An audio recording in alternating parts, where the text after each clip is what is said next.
My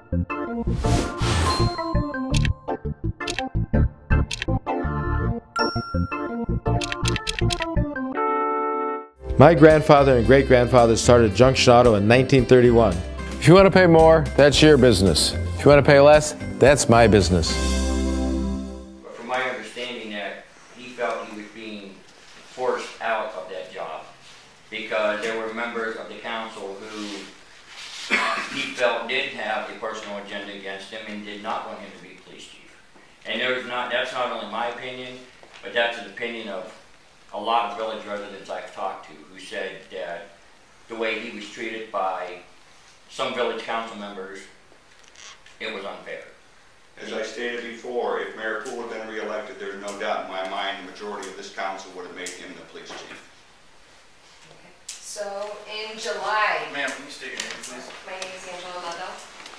So in July, Mayor Poole wanted to put Officer Ed, Chief Ed, as police chief.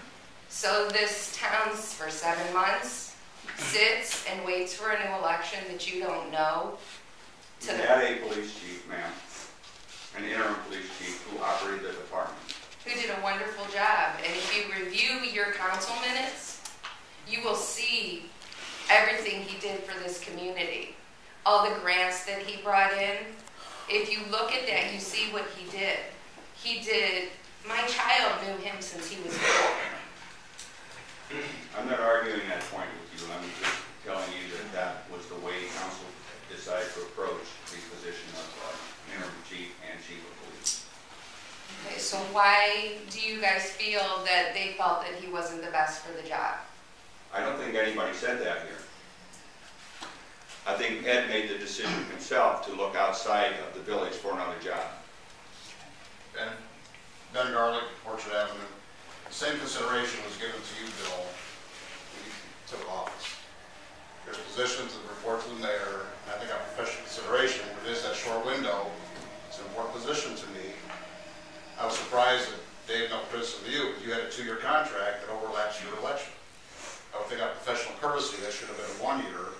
So when I came in, I had the opportunity to fill that seat, and the police chief being in the position he was, the same consideration was given to you back in 1999. I'm sad for the kids in the community. They're losing somebody that really cares for them. I'm sad for the officers who also, the morale of them is up, which was stated in one of the council meetings.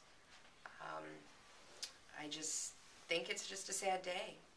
You know, we've talked about this quite a bit, and you know, my kids, you know, the same way they're very upset and sad, and you just, you know, it's a sad day in Middlefield. Well, it's a sad day to see him go. I believe he's probably, in my time here in Middlefield as a kid to, you know, my adult life here, best chief that I've seen in this village.